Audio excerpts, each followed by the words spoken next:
Тэр бурхан минь надтай яриач гэдэг. Тэр бурхан ярьдаг, сонсдог, хардаг, санаа тавьдаг. Танд амь амьдралыг өгсөн. Тэр бол ариун амьд бурхан байна. Амен. Мөнхийн эзэн минь танд баярлалаа. Та эзэн минь хүнийг өөрийн дүр төрхөөр бүтээсэн гэж таны үгэн дээр хэлсэнчлэн. Та биднийг харж, биднийг сонсож, бидэнтэй ярьж эзэн минь.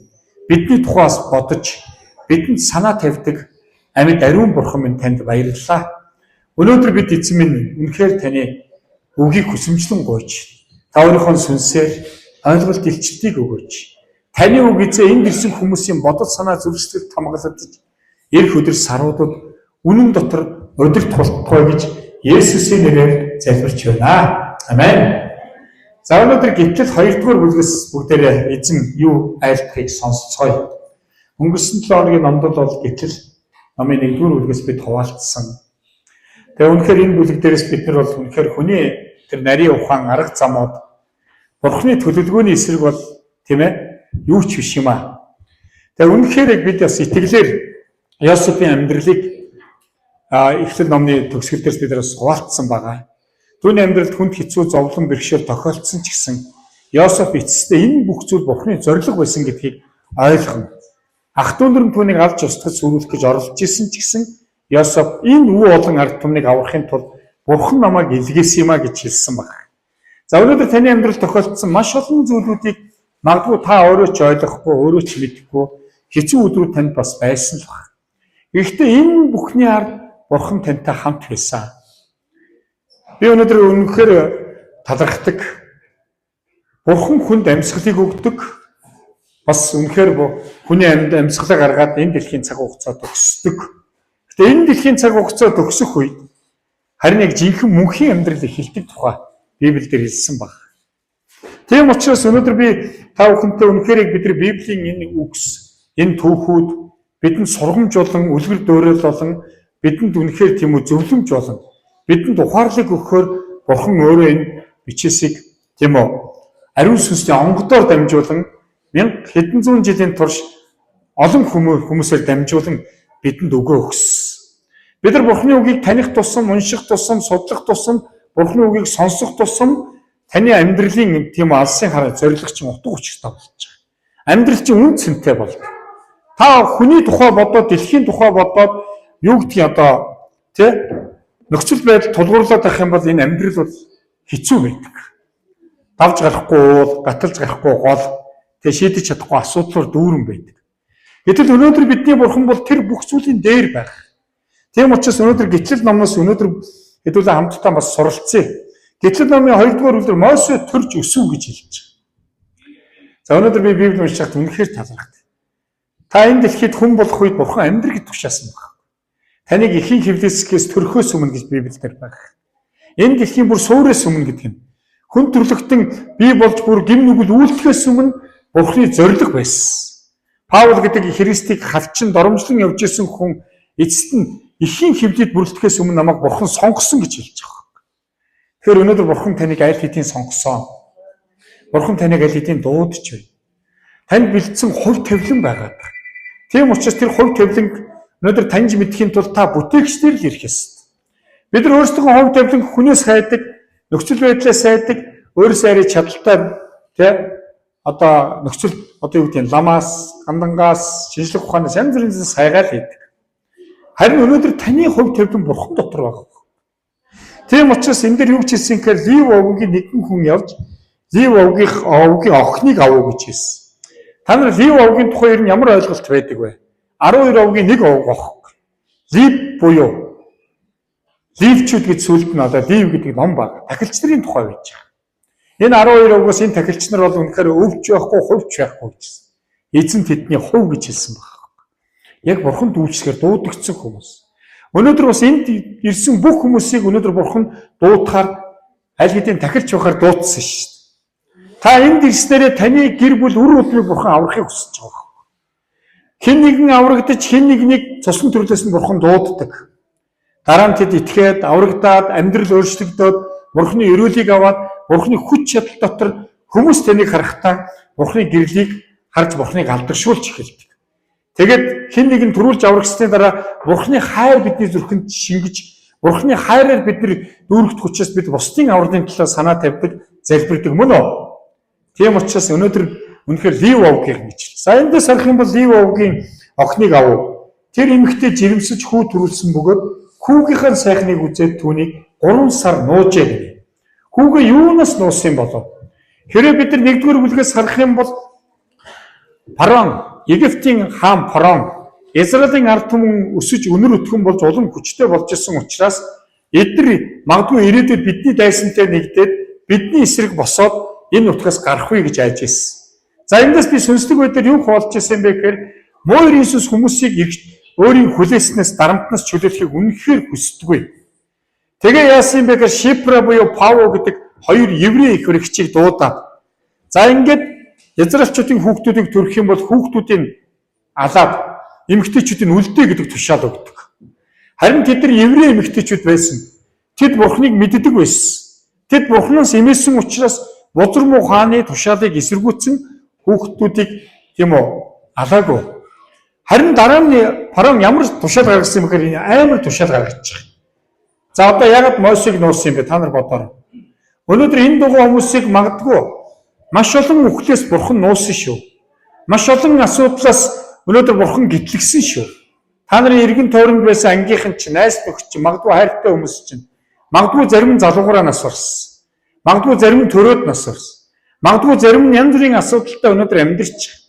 Тэгсэн чинь Парон ийм тушаал өгч байгаа байхгүй юу? Тэгэхэд Парон бүх ард түмэндээ гэж хэлж байна. Египтэд амьдарч байгаа Израилийн ард түмний эсрэг бүх ард түмэндээ шинээр төрсөн хүү бүрийг та нар нийл мөрөнд хаяж, охин бүрийг амьд үлдээ гэж тушаал. Ийм аимшигтай тушаал ирсэн байна. Би бодож байна. Өнөөдөр би яг энийг уншиж байхдаа миний зүрхсэлээс өвдсөн.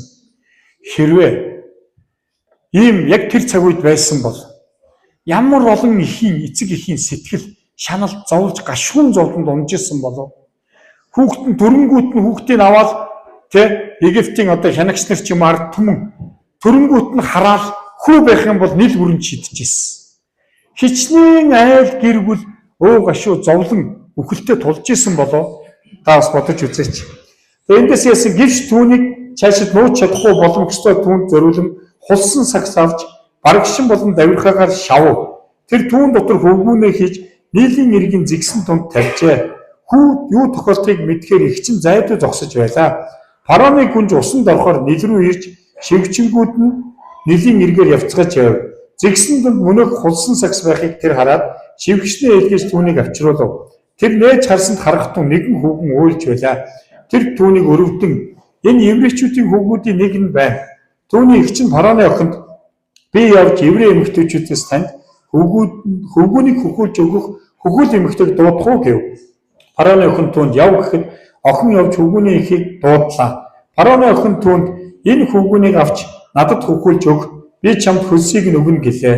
Тэгээд тэр эмэгтэй хүүхдийг авч асрав. Хөвгүүнийг өсөж том болоход эмэгтэй түүнийг Пароны охинд аваачсан бөгөөд тэрээр хүүн болов. Мөнөх хүүг Мосе гэж нэрлээд учир нь би түүнийг уснаас гаргаж авсан юм гэж хэллээ.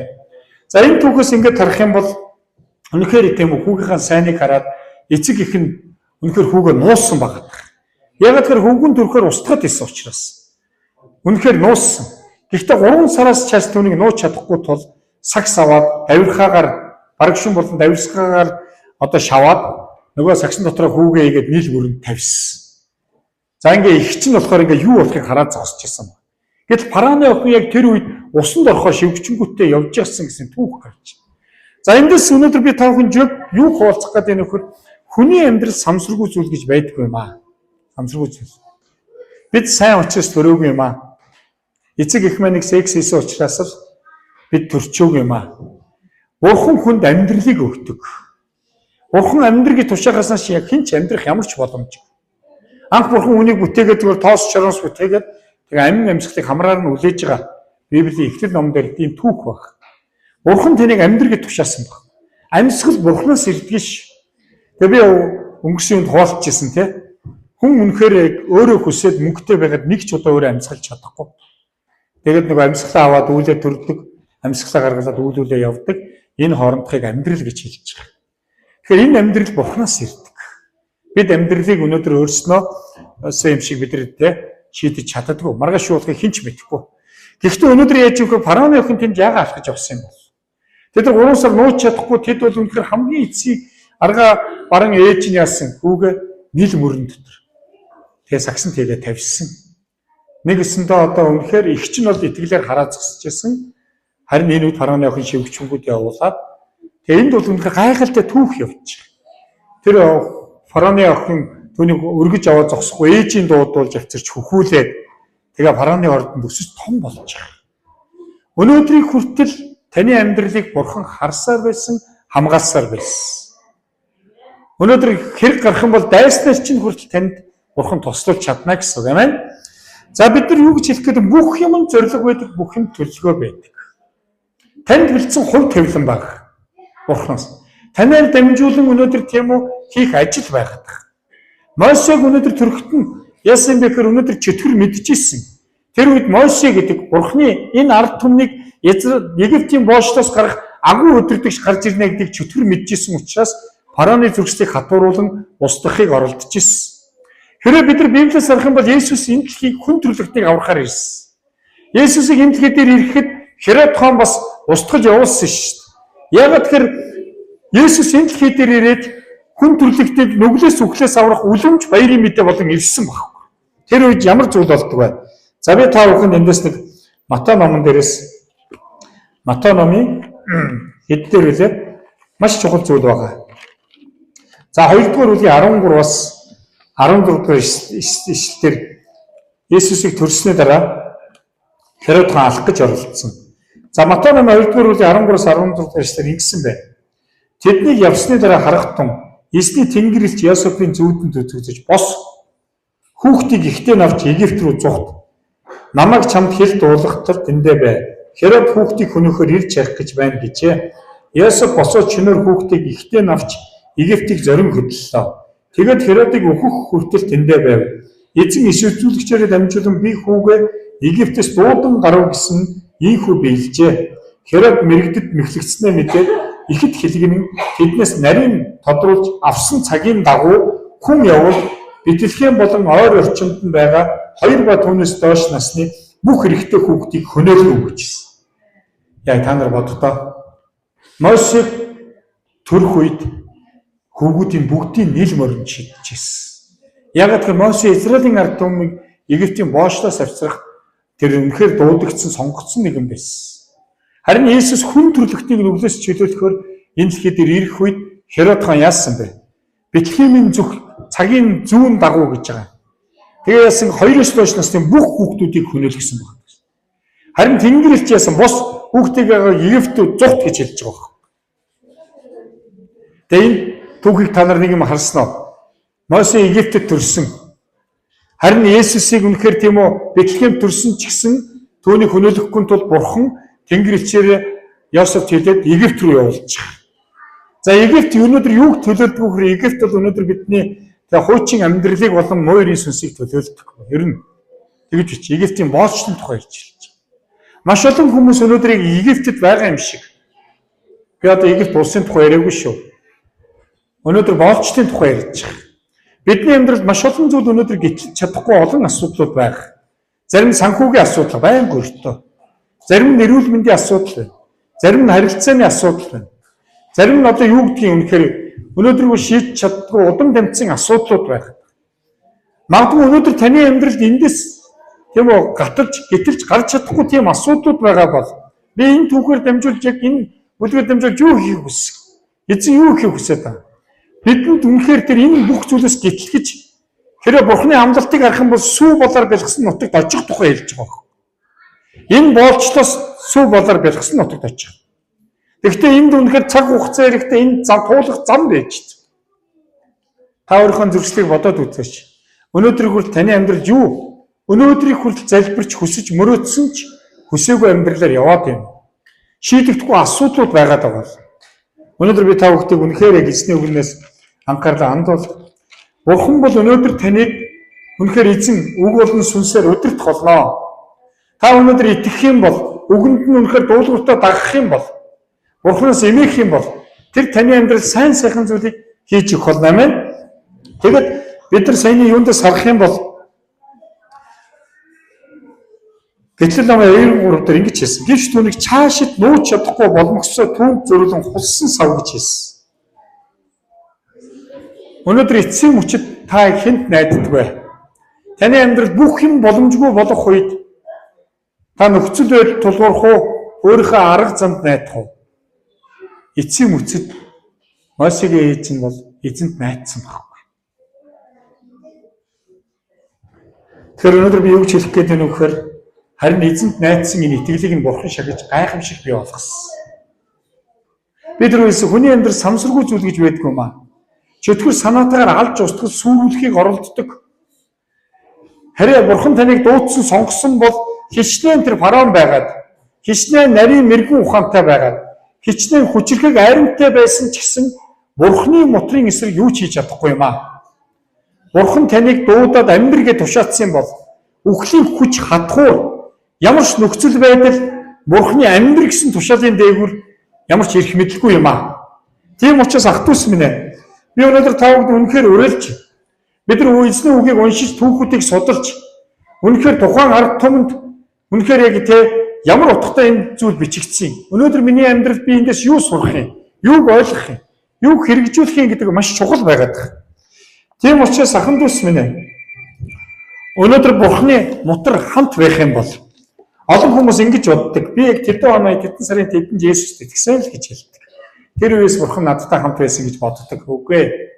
Бурхан таныг ихийн хөвдөд бүрэлдэхээс өмнө бурхан таныг мэдэж байсан, төлөвлөж байсан.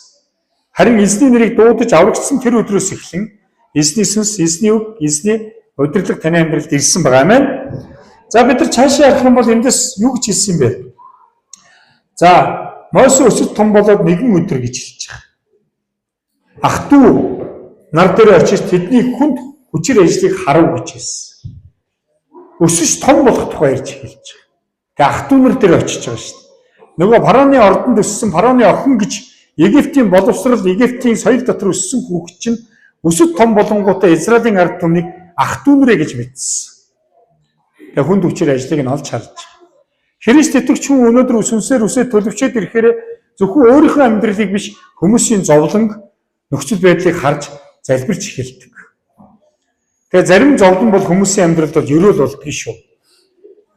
Би өнөөдөр мэдээж алдаж эндсэнтэй би мэдээж баярлдаггүй.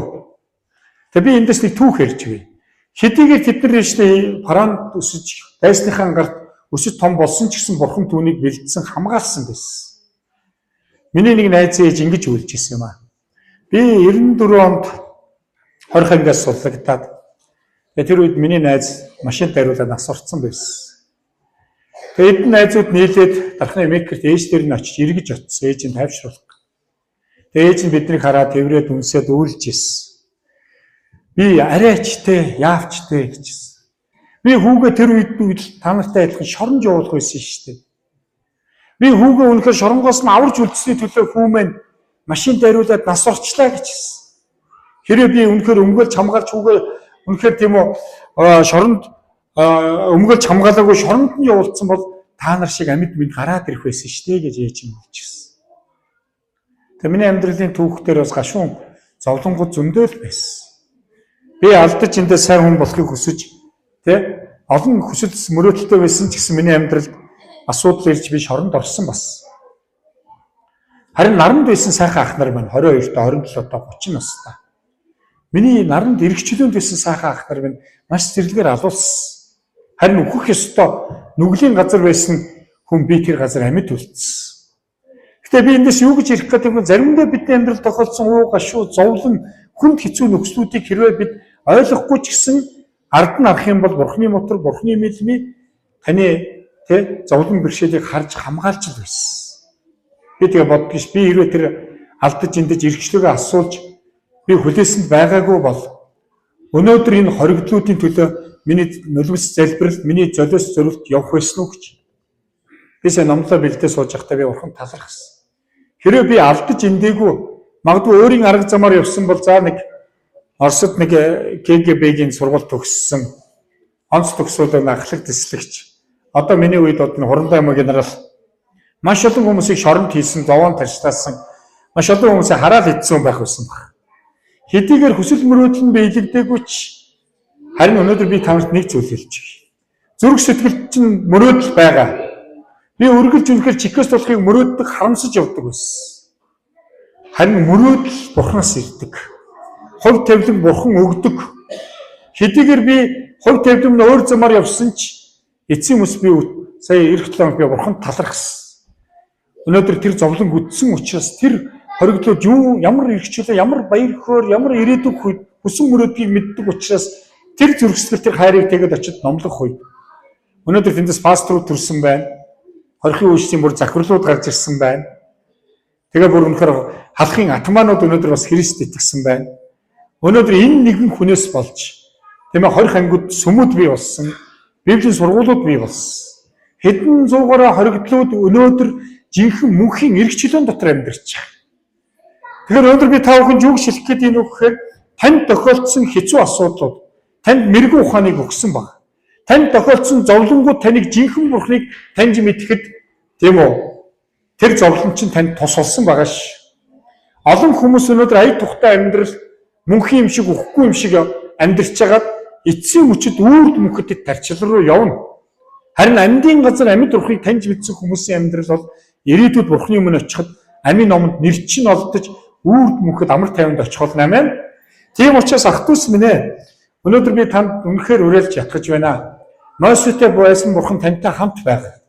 Өнгөрсөн амьдралын гашуун зовлонгуудад битгий тийм үү өнгөрсөн рүүгээ харж хэнийг нэг буруутгаж өөрийгөө ялалж битгий амьдраарай.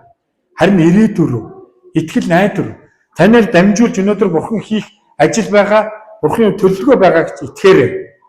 Өнөөдөр та энд сууж байгаа Бурхан таныг сонгосон. Амен. Та маш чухал эрхэм хүн шүү. Бурхан танд маш их хайртай шүү. Та маш их үн цэнтэй шүү. Бурхан бидний үнэт зүйлийг бий дотроос нь сэргээж өгнө. За Мосе энд юу хийсэн бэ? Харалт Мосег харсан ах トゥ ус төр очсон. Тэгээ ах トゥ усийн нэгэн болох еврей эрийг нэг Египт хүн зодож байхыг тэр үзв. Тэр ийш тийш хараад хүнгүй байхыг үзмэгчээ мөнөх Египтийг алж элсэнд нуужээ. Түүний дараа өдөр нь очиход хоёр еврей зодтолж байгаа үзэгдэн. Тэрээр буруутанд чи юунд хөршөө зодно вэ гэсэн харин нөгөө хүн хэн чамайг бидний дээрх захирагч шүүгч болгосон юм бэ? Чи тэр Египтийг алсны адил намайг бас алах санаатай юу гэсэнд Мосе айж хэрэг үнэхээр илэрчээ гэж хэлв. Фараон энэ хэргийг сонсоод Мосег алахаар хайв. Харин Мосе фараоны нүднээс зүхтэж Медан газар саатав. Тэгээд тэр нэгэн худгийн дэргэд сууж байлаа. Меданы тахилч 7 охинтой айж тэд ус татхаар ирээд эцгийнхээ хонь сүргийг устгах гэж онгоцнуудыг дүүргэв. Гэтэл хончид ирээд тэднийг хөөхөд Мосе босож огтд туслан тэдний хонь сүргийг услалаа. Тэд эцэг ирээл дээрээ ирэхэд тэр өнөөдөр та нар юу ихт ирв гэж асуув. Тэд нэг Египт хүн гэж хэлж байгаа. Одоо Мосе чинь нөгөө Египтээс сухтаад нөгөө Медан нутагт ирсэн чинь нөгөө тахилчийн 7 охин хонь хариулах гээд ирсэн чинь хончид ирээд охтуудыг дээрлэхэд нөгөө хөөнгүүд Мосе ингээд өмөрөөд хоньыг усалж өгсөн чинь нөгөө хүмүүс болохоор Египт хүн гэж хэлж байгаа. Мосе Египтийн одоо боловсрол соёл дотор 40 жил фараоны ордонд өссөн байсан. Нэгсэндээ Египт хүн шиг болцсон байсан байгаа. За тэгсэн чинь ингэж хэлж бид хүн биднийг хончдын гараас хамгаалан түүгээрч барахгүй тэр бидэнд ус татаж өгч хонь сүргийг усаллаа гэжээ. Тэрээр огтоо тэр хүн хаана вэ? Та нар яагаад түүнийг орхив? Түүнийг дуудаж хоол идүүл гэж хэлв. Тэгээ Мосе тэр хүнтэй хамт амьдрахаар шийдсэн. Тэрээр Мосе охин Зеферагаа өгчээ. Тэрээр хүү төрүүлсэнд Мосе би хүний нутаг цагаач болсон юм гэж түүнд Гершом гэдэг нэр өгөө гэж хэлсэн ба. За энэ түүх хүртэл бид нар эндээс юу гэж сурах вэ гэхээр Мосе өшөт том болсон. Мэдээж Бурхан түүнийг хамгаалсан, тэ гайхалтайгаар түүнтэй хамт байсан. Өсөж том болонгууд юуг ойлгосон гэхээр тэр өөрийгөө еврей гэдгийг ойлгосон. Тэгээ явж ирсэн ах トゥ устай очсон чи еврей хүнийг нь Египт хүн зодож байхыг харангуйтаа өмөрөд Египтийн алаа итсэн. Тэгээ дараа өдөр нь яасан юм бэ гэсэн чи хоёр еврей хоорондоо зодолж шин. Тэгсэн чи очиад айгүй тэгээ ив нэгдлийг сахиулахгүй очсон чинь чамааг хэн бидний дээр захирагчаар тавьсан юм бэ? Мосег Бурхан бэлдэжсэн үе шүү. Тухайн үед Мосед эрх мэдлэг өгдөөгүй байсан. Харин энд үед юу болсон юм бэ гэсэн чинь Мосе хэрэг илэрлээгээд фараон түүнийг алахаар хайсан. Тэгээ тэр айсандаа болоод ингээд зүхтаж байгаа. Өнөөдөр гим нүгэл үйлцсэн хүмүүс дандаа айд зүхтаж явдаг. Тэгээ би яг энэ түүхийг уншсан чи яг энэ дээрс уншсан Гэхдээ шинэ гэрээн дээр харсан чинь Мосегийн үйлдэлийг үнэхээр итгэлийн тухай байж байгаа. Энэ хоёрын хоорондох зүйлийг хуучин гэрээнд ийм болсон, шинэ гэрээнд. Гэхдээ Мосе яагаад Египт хүнийг алсан юм болов? Та бодож үзсэн үү? Тэр өөрийгөө үнэхээр еврей гэдгээ мэдсэн. Тэр үнэхээр еврей номын 11-р бүлэг дээр түүний тухай маш гайхалтай зүйлийг бичсэн. Би энийг уншиж байхдаа эхлээд гайхсан. Гэхдээ Мосе 40 настай, 44 байхаар юу лээ? Тийм эр хүн болцсон байсан. Тэр хүн олон зүйлийг бодсон баг. Тэр үнэхээр 40 нас хүрээд ах дүүсээ таньж мэдэл өсөд том болтлоо олон тийм үү зүйлийг ухаарсан баг гэж боддог. За энэ дээр ингэсэн Мосегийн итгэл гэж бичсэн баггүй. Еврей номон дээр Еврей номын 11-р бүлгийн 23-аас итгэлээр Мосе төрөхөд гэж хэлж байгаа. Итгэлээр эцэг эхэн түүний 3 сарын турш нууж байжээ. Учир нь тэд хүүгийнхэн сайн сайхныг хараад хааны зарилгаас айсангүй гэж хэлсэн. Хүүгийнхэн сайн сайхныг хараад нэг бүрэнд хаях ёстой, үхэх ёстой. Тэгээ бузар муу хааны зарилгаас айхгүй хүүгээ нуус. Итгэлээр Мосе төрсөн гэж байгаа ш. Амен. Энд дээр цаашаа харсан чинь ингэж итгэлээр Мосе 90 цент хүрээд фараоны охины хүү гэж нэрлэгдэхээс татгалцав. Цаад чи яасан бэ гэхээр фараоны охины хүү гэдгээс татгалцсан байна. Египтийн алт эрдэнэс эрх мэдэл дотор биш. Харин ад үзэгж байгаа хүнд хүчээр хийж байгаа өөрийн тэгээ Израиль цусан төрөл тэгээ ахан дүүсээ тэр олж харсан багт. За өнөөдөр олон хүмүүсийн амьдралыг харах юм бол энэ дэлхийн эд хөрөнгөний төлөө л амьдарч байгаа. Маш олон цөөхөн хүмүүс хээл хахуул аван тийм ээ ард түмэн зов зүдэрч ядарч яхад цөөхөн хэсэг хүмүүс өнөөдөр бусдыг шамшигдуулан амьдарч байгаа. Өнөөдрийн үед бол. За тэгэндээс бид нар харах юм бол Мосе ингэсэн цаашаа итгэлээ ингэж юм. Нүглийн цаг зуурын зугаанаас бурхны хүмүүсийн хамт ад зүтгэсэн дээр гэдгийг тэр сонгосон юм гэж хэлж байгаа. Нүглийн цаг зуурын зугаа цэнгэлээс илүү бурхны хүмүүсийн хамт ад үзэгдсэн дээр. Христ итгээд бид нар заримдаа ад үзэгддэг шүү. Арх угаагүй төлөө, хулгай хийгээгүй төлөө, хүнтэй ховлдон өгсөж, бузар муу зүйл үйлдээгүй, зөв шудраг байсныхаа төлөө бид заримдаа ад үзэгддэг. Нүглийн цаг зуурын зугаа цэнгэлж, баар савнд орж архитан согтуурч, эхнэр хүүхдээ хуурж савхархаас илүүтэй. Тэ? Зөв шудраг байдал дотор магадгүй ад үзэгдсэн дээр шүү. Эндээс цаашаа ярих юм бол ингэж хэлсэн байна. Христийн төлөө буруутгах нь Египтийн эрдэнэсээс агуу их баялаг мөн гэж тэр үзчихэ. Яа, та энийг үнэхээр ойлгосон. Христийн төлөө буруутгах. Тэгээ энэ дэр Египтийн гэж хэлж байгаа байхгүй бүр эрдэнэсээс агуу их баялаг мөн гэж тэр үзчихэ. Бид нар өнөөдөр үнэт зүйлийг олсон хүмүүс шүү. Христ итгэлтэй хүмүүс. Энэ дэлхийн бүх юм алга болно. Харин үнэхээр бид нар мөнхийн үнэт зүйлийг олсон. Мөнхийн улсад ямар ч нулимс гараал зовлон байхгүй, үхэл байхгүй, өнчрөл байхгүй, үрд мөнх бид бурхантай хамт байна. Есүс урдаа тавигдсан зовлон твцсэн тэр ирээдүйд ирэх тэр баясгалангийн төлөө гэж хэлсэн байна. Бид итгэлээр амьдрдаг мөн үү? Энэ дэлхийн төгсөн шүү дээ. Харин бидний амьдрал хязгаарч төгсөхгүйгээр итгэн найдсан учраас мөнхийн улс руу, итгэн найдаагүй учраас мөнхийн зовлон руу явна. Тийм учраас тэр тарчлын газар мөнхийн зовлон байгаа учраас өнөөдөр энэ газар эзэн биднийг энэ түүхээр дамжуулан ирээдүйд тийм үү? Ирээдүйд чинь агуу гэдгийг бидэрт ойлгосоо гэж хүсэж байгаа юм. За цаашаа унших юм бол ингэж хэлсэн байна. Учир нь тэр шагналыг харж байлаа. Итгэлээр Мосе хааны уур хилэнгээс айлгүй Египтийг орхисон. Учир нь тэр үл үзэгдэх түүнийг харж байгаа мэд твцсэн ажийс. Итгэлээр тэр алгаслыг сахиад цус цацав. Ингэснээр ууган хүүхдүүдийг устгагч нь тэдэнд хүрээгүй юм аа. За энэ түүх одоо явандаа бид нар дараагийн бүлгүүд дээр гарч байгаа. Мосе юу хийсэн бэ? Тэр уугнуудыг цогч яхад тотхон дээр яасан? Тэ? Өөс өвгөө хурмын цусыг төргсөн учраас үхлийн сүнс яваад Израилийн ард түмний уугнууд өхөөгүй харин цус тогтоогүй Египтийн ард түмний тэр хүүхдүүдийг бурхан үхлийн сүнсээр зогсож байгаа. Өнөөдөр би юу ч хэлэх гээд энэ нөхөр өнөөдөр бид нар яг Христийн цус гэж ярьсан. Загалмайлаар 2000 жилийн тэртээ урссан тэр цусаар дамжуулж бид нүгэл болон үхлийн хараас чөлөөлөгдөж байгаа. Одоо итгэн найдсан хүмүүсийн амьдралыг дайсны хүч цогох ямар ч боломжгүй. Та хурганы цусаар хамгаалагдсан, хурганы цусаар угаагдан уучлагдсан хүн. Амен. Тийм учраас өнөөдөр энэ зүйлээр дандаа итгэлийн тухай ярьж эхэлж байгаа. Библи бол итгэлийн ном баг. Та юунд итгэн түүндээ боочлогдно. Лам ирээд дараа жил үхэл байна гэж манайхныг хараасан.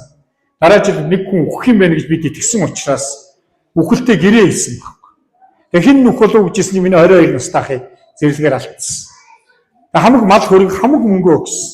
Дахиад манайхыг цөлмөхийн тулд тэд нар ирээд дараа жил дахиад нэг үхэл байгаа шүү гэж хэлсэн. Ямар сайн лам мэддэг лам байгаад мөнгө өгсөн. Дараа жил 27 настайхыг минь тэр хүний аав нь буудаад алдсан. Өнөөдөр би юу гэж хэлэх гээд энэ үхээр үхэл өнгөрсөн амьдрал худ хуураг бузар мөг сонсох юм бол тэр үг тогтож тэр хүний амьдралд яг ажиллаа хийдэг. Энийг шиг. Харин өнөөдөр бид Христ итгэснээр бидний дээр үнэхээр бидний төлөө Иесус үхсэн байхгүй. Бидний үхэх ёстой бүх төлөөсийг Иесус загламаа дээр төлсөн байхгүй.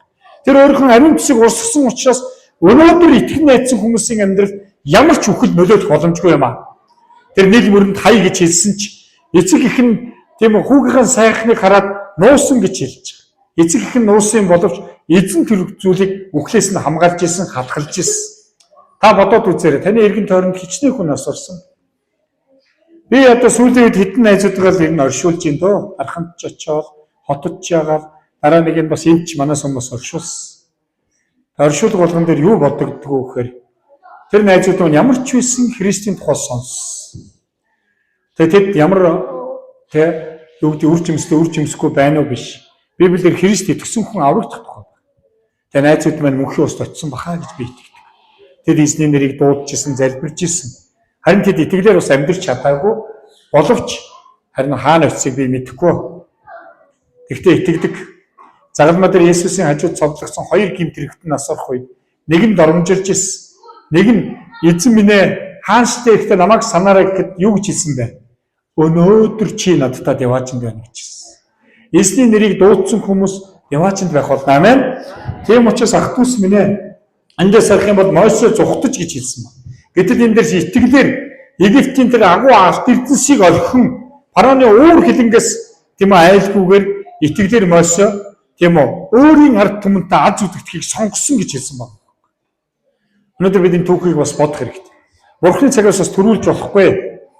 Бурхны цагаас төрүүлсэн байхгүй.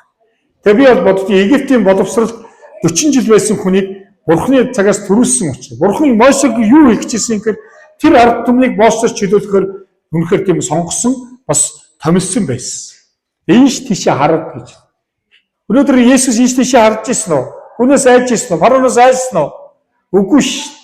Есүс бол хүмүүсээс айгаагүй маа. Есүс бол үнэхээр хүн болон боол болон энэ дэлхийд ирж биднийг энд нүглээс чөлөөлөхийн тулд эрэхтэй тэр зорилгоо гүйцэтгэсэн. Тэр ямар ч эрх мэдлээс айж байгаагүй маа. Сул дорой хүмүүсийг хайрлан хүндэлсэн тэр хайр өнөөдөр олон хүмүүсийг өөрчилсөн. Гэмт хүн дандаа ийш тийш харж амьдрал. Тэгээ энэ Бурхны цаг болоогүй учраас бид ийш тийш харж ирсэн Египт хүнийг нухаа ичиж байгаа. Тэгээ айсан учраас гим ийсэн учраас сухтаж явсан. Гэхдээ эргээд энэ дээр харах юм бол Еврей номон дээр итгэлийн тухай ярьж эхэлж байгаа. Өнөөдөр ах トゥ ус минь ээ хэрэв бид нар цаашаа унших юм бол энэ дээр ингэж хэлсэн байна. 2 дугаар бүлгийн сүүлийн ишлүүд дээр харах юм бол урт хугацаа өнгөрч Египтийн хаан өөд болов. Ех өөрхийн өөрийгөө бурхан болгоод нөгөө нарийн ухаанаар хандаад Израилийн ард түмнийг өш алж устгах цөөрүүлэх гээл амар хүний мэрэгүү ухаан гаргаад зарлиг тушаал буулгаад байсан хаан ч өөрөө нас уртсан. Өнөөдрийн дэлхийн хаад бүгд нас урсан. Харин Есүс Христийн хаанчлал мөнхийх байна. Амен. Чингисийн хаанчлал, Ромын хаанчлал, одоо юу гэдгийг Египтийн хаанчлал, бүх хаанчлал будаа болсон. Харин Есүс нас урсан тэр үхлийг дахин амьсан тэр амьд байна. Тэр хаан бол мөнхийн хаан. Амен. Тэгээ яасан бэ? Египтийн хаан өөд болов. Израилийн хүүгүүд боочлоос шүүс салдан хорилжээ. Боочлоос бол тусламж гуйсан тэдний хашгираа бурханд хүрлээ. Бурхан тэдний явуулах бүгд сонсоод Авраам, Исаак, Яаковтай байгуулсан гэрээгээ санав. Бурхан Израилийн хүүгүүдийг харжээ.